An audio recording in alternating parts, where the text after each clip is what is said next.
because he had said earlier, "No need to come to me, I will come to you."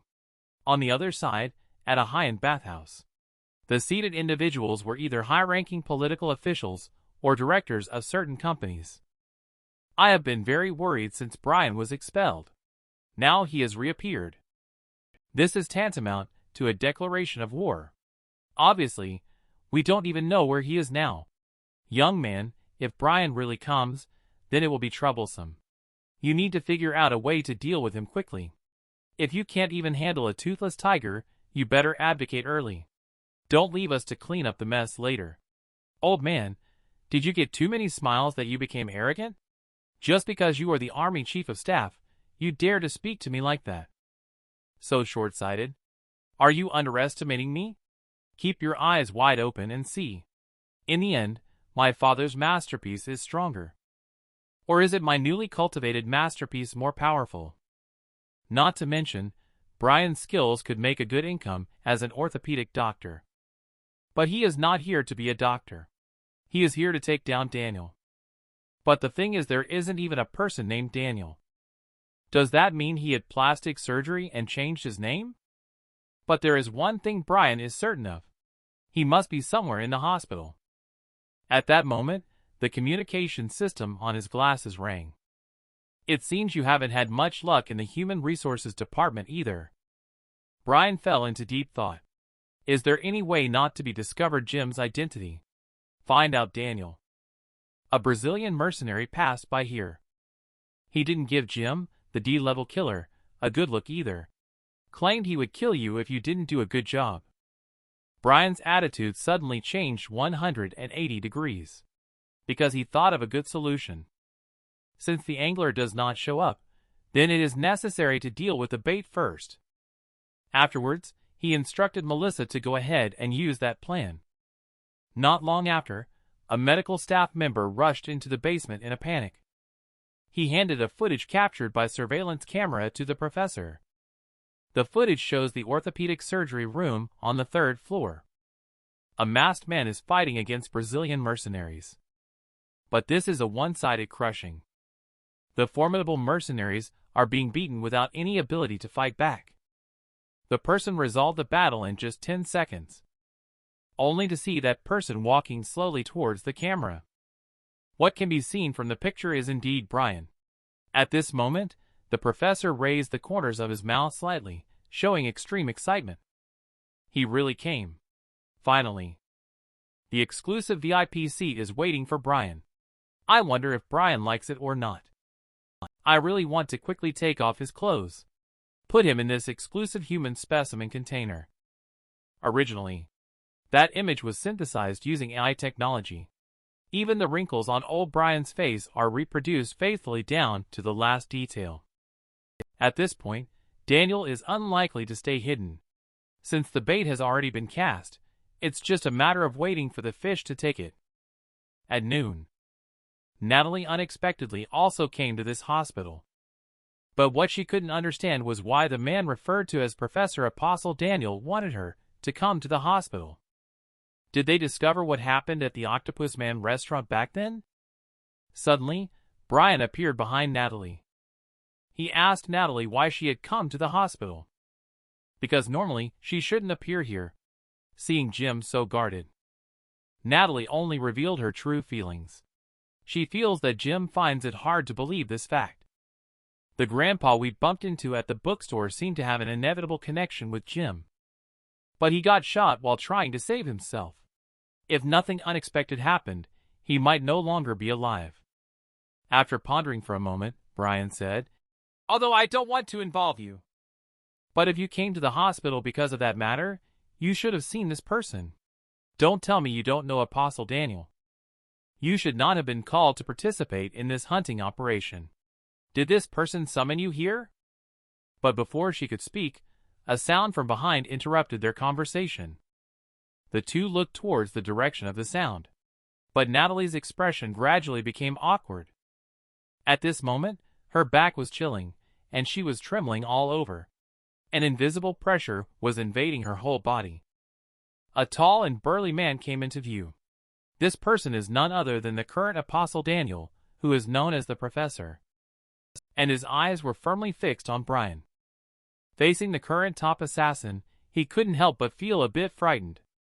Because he had just briefly shaken hands, he felt a tingling sensation.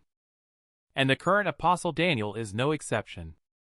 Even when his subordinates handed him documents, he was unable to grasp them. That kind of powerful force even made marks on the gloves he gripped. But the professor not only did not get angry, he was instead extremely excited because of the overwhelming sense of powerful force. He should stay by his side to become that top one sample. After that, he ordered his men to find Jim. He handed over an ID card that can access any part of the hospital. He claimed that the professor never selected accompanying personnel. But you, kid, actually gained the favor of the professor. I really don't know what kind of luck you've run into. But you must remember 3 things. First, do not speak before he asks a question. Secondly, you must not question what the professor is going to do. Most importantly, you absolutely cannot refuse the favor of that noble person. This left Brian feeling confused. He couldn't figure out what was going on now. Not long after, he arrived in front of the professor. What caught his eye was 7 or 8 burly big men. From their faces, it could be seen that each of them had gone through numerous battles. They were foreigners, with a strong smell of blood. They are neither members of the Glory Group nor loyal to Glory. They only follow the king in their hearts, and this king is the current Apostle Daniel. Then he ordered to immediately seal off all the entrances and exits of the entire hospital, because they have gone to take blood samples from all the elderly for DNA testing. Finding Brian is just a matter of time for them. After all, no disguise can alter biological information. However, Brian is well aware of their plan. He thinks that they are heading in that direction. Perhaps he will never find himself in his lifetime. Just then, the professor said he wanted to take Jim somewhere. They kept going downstairs from the stairwell. Brian followed the professor without knowing how long they had been walking. The depth of the underground was also unclear. This was indicated by Melissa's map, which did not have any labels for this location on the 3-dimensional model. Brian didn't know how many floors to walk or how long it would take. He didn't know where the stairs would lead to. What's even more incomprehensible is what exactly he needed to see for himself. Not long after, a dripping sound was heard. After the door opened, the scene was horrifying. Each body was wrapped in an airbag. Such practices could be described as outrageous to both humans and gods. He said this is where he fulfills his ideals, exploring all the information about organisms. Darwin once said, "All organisms evolve based on natural selection. Evolution, so-called, is caused by chance. There is no reason to quibble over survival of the fittest." However, Darwin was wrong. My choices cannot be because of nature or chance. Reduce pointless weakness. Preserve strong genes for further development. It is more medically meaningful to let the strong genes thrive than to forcefully save people who are weak and sickly. So, Jim, are you willing? Before the professor could finish speaking, a loud alarm sounded in the basement. The test subject underground is escaping. Please have the research personnel lock the door as soon as possible. Warning. The primary A1 receptor has been activated to the 4th stage. Unable to control the test subject mentally. The crowd is shooting at the test subject. The test subject is running madly towards the door. The test subject feels that no matter what, as long as they leave this place, everything will be fine. But suddenly, he was punched and fell to the ground. Sorry. Our conversation can't be interrupted just because of a mere test subject. Moving on, I like powerful people. So powerful muscles, even cells of the strong, I have dissected in the past for research. Mainly, I have a person I really want to surpass. From you, I see all those possibilities. You possess extraordinary power at such a young age. I want to see the results of your evolution. How powerful you will become after evolving is beyond imagination. But just thinking about this kind of thing feels exciting, isn't it? Accept my favor, Jim. With my abilities, I can completely turn you into an A-level strong person, or even transform you into a powerful figure like an apostle. Upon emerging from the basement, Brian's heart was filled with murmurs. Although on the surface it didn't seem to have much of an impact to obey him, he could feel his own newfound power. Because he could clearly sense the other side of the wall, and could accurately seize the moment to shatter his skull. But he was also very curious about where the source of this power was. In order to continue his investigation, he needed to. His top priority now is to solve the blood issue. He plans to sneak in and swap out the comparison results. Melissa objected to his decision. The rooms in that place are definitely hard to get into. And what if he gets caught? But Brian said that this kind of thing won't happen, because he has a professor now who gave him an ID card that can grant him access to any room. During the consultation following Daniel, he was always paying close attention to the time. He usually consults for about 4 minutes and 30 seconds. As long as you find and replace it within this time frame, no one will notice. But when Brian searched, it seemed that he couldn't find it. On the other side, the professor had already finished the consultation. On the way back, the subordinate was reporting to him the results of comparing the blood samples. It showed that none of the elderly individuals had blood that matched Brian's. When he was thinking about these things and returned to his room, he found Jim here. He couldn't understand, a mere D-level killer. Why did he enter Apostle's private room? Brian looked confused. The professor had been consulting at the same time and on the same route these days. Now there are 2.5 minutes left until the end of the consultation. Why did this guy come back so quickly? Is he doing this on purpose to show off to himself, regardless of whether it is a consultation? Or is he persuading himself to accept favor? Or is it to reveal the secrets hidden in the basement? Are these for the purpose of drawing out the bait thrown out by oneself? The professor repeated, asking, "It is really necessary for you to explain this clearly." Brian's eyes lit up with a clever idea. "I am here to pass this on to you. Although I don't know what this is. But this is what the doctor asked me to hand to the professor." With that, he immediately wanted to leave. He was grabbed on the shoulder by the professor.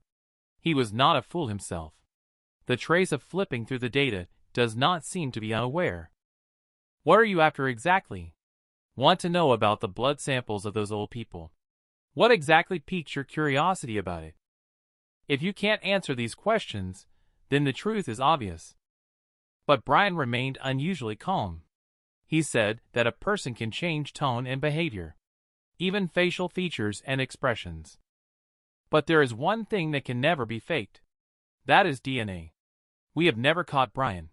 So I dare to speculate.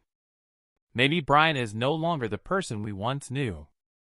I just came to check the records of recent cosmetic surgery or gender reassignment surgeries for comparison, then compare them with the blood types on the chart. But I did not find a match. I'm sorry, Professor. I should have obtained your permission before looking at it. But I was too eager to grasp Brian's idea, which clouded my judgment. I apologize. The professor still seems to have doubts. But Brian's answer was impeccable. He found an excuse to touch the dirt on your face. He touched Jim's forehead with his hand. Then he said, "Your serious work attitude is good, but you should not lose the glamour of being a Glory member. You can leave now." After Brian left, the professor looked at his hand in surprise. The kid's face was neither makeup nor a human skin mask. It was indeed the skin of a young person. Brian shouldn't be Jim. "So where are you, after all? Come out quickly. I am looking forward to seeing you now. Then I will erode you little by little. It's time to see the last person who saw you." Then he ordered his subordinates to go and invite our friend. On the other side, D-Level 333 and D-Level 334 are accusing Natalie. They are asking why a D-Level 335 like you would come here.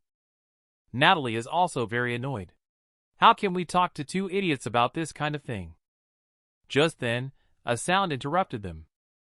"Natalie, go see the professor right away. Don't ask too many questions." Natalie felt uneasy. But her two brothers were stunned. What exactly is a level burial specialist? Scott Natalie's background.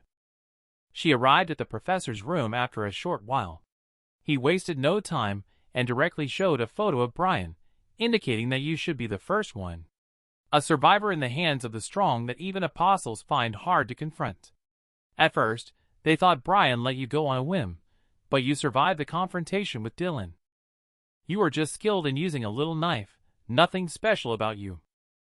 Miss Natalie, a D-level assassin. How on earth did you survive? Is this a miracle? However, including myself, the apostles all have a certain assumption. Started at the Octopus Man restaurant at the time, then onwards to Dylan's secret base. You all received help from Brian. And the price for the help was to make some kind of transaction. But an orphanage from the body of the unfortunate girl. What can be done for Brian? This is a very puzzling thing. Or are you a double agent? As a professor, I can really understand that you are helpless. After all, you still have a little brother to take care of. I heard that your younger brother, Aaron, has hemophilia. It is a hereditary bleeding disorder caused by a deficiency in blood clotting factors. He is likely to have difficulty recovering over the next 3 years due to complications. He is so young, it's really unfortunate, isn't it? But I can save your younger brother. We at Glory Hospital have developed a serum worth $4.5 billion. Just one injection of it can cure him. Can you understand a little more clearly now? Which side should you be on? Natalie can't refuse. She hurriedly asked herself what she could do. The professor burst into laughter. Of course, it's to make you my bait. Brian said he would come to see me on the 24th. You need to tell him no matter what. On the 24th, arrange to meet him at the clock tower in the hospital lobby for a talk. It is absolutely impossible for you to earn $4.5 billion in 3 years with your abilities. This way, you can save your brother. And I can find Brian. This is a win-win deal that cannot be refused. Think about it carefully, but before that, I need to make a place for you in the hospital. Natalie was extremely surprised. Suddenly, her wrist was broken by the professor. Don't be surprised. In my hospital, you can't stay if you're not sick. But if you refuse my proposal, you will know next time we meet. Who exactly prescribed this? Miss Natalie, we'll see you at the clinic. Sister, I really want to go watch an international soccer match. But the plane tickets are really expensive. Why are you so worried about money? Don't worry. Sister, I have found a solution. Natalie endured the severe pain. In the end, she hung up the phone without making any unusual sounds. She recalled the moment when Jim suddenly appeared. This person was full of questions from head to toe. But it was also the first time she knew how happy it was to have someone beside her. They were frolicking in the school together. Or maybe they were enjoying fun times at the amusement park. There is also a sense of reliance that exists in critical moments. Jim brings her profound sense of security. Even he is the only one who knows the abilities that one excels at. Room 604, Natalie. At this moment, she became extremely worried. Because if the professor finds out that it was Jim who had been helping her all along, all 3 of them would die. But if she makes the right choice, her younger brother will be able to live well. Now she finds it difficult to make a decision. Suddenly, a voice interrupted her thoughts. Looking over, Jim had already opened the door. Natalie was speechless in an instant. It's already this late, yet this person is still running around everywhere. However, Brian had a serious expression on his face. He couldn't understand what was wrong with Natalie. He himself was her teacher. But he never remembered having an apprentice. There was the incident of breaking an arm. He questioned Natalie. What exactly happened? Natalie fell into thought. Her mind is a mess right now. She hesitantly said, Are you free on the 24th? Brian doesn't understand. What's special about the 24th? But Natalie said, No matter what happens, at 2 o'clock on the 24th afternoon, meet you below the clock tower. I have something to tell you. Although Brian noticed Natalie's unnatural behavior, he didn't ask further. He simply nodded quietly in response to her. After Brian left, Natalie cried her heart out. She didn't know whether what she did was right or wrong. And for someone who thinks so seriously for herself, how could she possibly betray him? So when we were in the room at that time, Natalie mentioned the clock tower. In fact, it's not the clock tower in the hospital lobby, but the clock tower in the park. However, all of this was observed in great detail by Brian. But on the day of August 24th, the professor arrived at the hospital lobby early with great anticipation. Because of his long-time longing for Brian, whom he had been thinking about day and night. Finally, he was about to see him. Natalie's heart was in turmoil at the moment. She had no idea how to explain to the professor at all. At the moment when the clock struck 2, she also didn't know if this choice was right or wrong.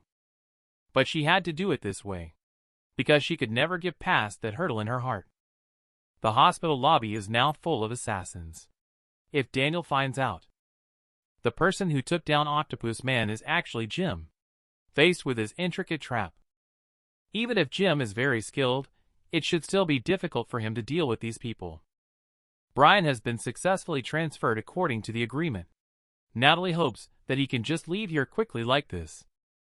Time was passing minute by minute. The professor questioned Natalie why Brian had not arrived yet. She was trembling all over at this moment, speaking in a shaky voice. After that day, I never saw Brian again. I lied to you because I was desperate for the medicine to save my brother. I will do anything you ask, please. I beg you not to harm my brother. Natalie sat weakly on the ground, wailing uncontrollably. She couldn't betray Jim, and was even more powerless to resist the apostle of the Glory group. However, the professor is not quite satisfied with this answer. Natalie, a useless D-level assassin. You can't bring Brian here. That means losing the utility value. The only outcome is getting rid of you. Accompanied by the sound of the fence being broken, several veteran assassins rushed forward. Fire alarm. Medical staff and all patients, please evacuate as soon as possible. The hospital immediately became chaotic. After all the people evacuated the hospital, emergency fire doors were all closed. The people inside the hospital were extremely surprised. Even the professors were no exception. There was neither thick smoke nor a feeling of stuffiness inside the building. Just when everyone looked bewildered, a familiar figure caught their eye. Brian spoke into the walkie-talkie and said to everyone, "I'm right here." At this moment, Brian is keenly aware of the first thing that an ordinary person thinks of when encountering a fire: to escape to a safe place. So now everyone here. They are neither real medical staff nor patients. They are here to kill me. Only assassins who are lurking here waiting for the right moment would do so. Daniel is very puzzled. He just mentioned the word, me, although he understood it very early. This young man is not an ordinary person at all. He is definitely not an ordinary killer. I can't believe he actually tried to play the hero to save the damsel in distress. Do you really think you, a D-level killer, can deal with them? They are burial specialists. In the slums of Rio de Janeiro, Brazil, the children here generally do not live past the age of 10. Every day, a large number of people die for no reason. So it is also known as the town of funerals. Here, survival of the fittest is the rule. Only the strong have a chance to survive. Therefore, there are also various illegal activities happening here. Kidnapping, medication, illegal transactions. Anything you can think of is available here. And the strongest 100 survivors who came out of there. They are all gathered in this hospital now, Mr. Jim. Since Brian didn't come, it just so happens that we can see how deep your potential really is. You are like a tiger cub now, not yet enough to become a fierce beast. Faced with a pack of hyena-like wild beasts, you should find it difficult to fend off. Don't act like a child. Accept my favor. Let me help you become stronger. Brian doesn't seem interested in any of this. He shrugged helplessly. Daniel also understood what he meant. In just a moment, the two fell from the sky. The B-level assassin jumped down with a sharp blade in hand. But they didn't even have 2.5 seconds of happiness. He was easily wiped out by Brian. This shocked everyone present. He took out the assassin dropping from the sky without even looking. He even aimed precisely at their major arteries. And the weapon was just a pin. Brian let out a small sigh.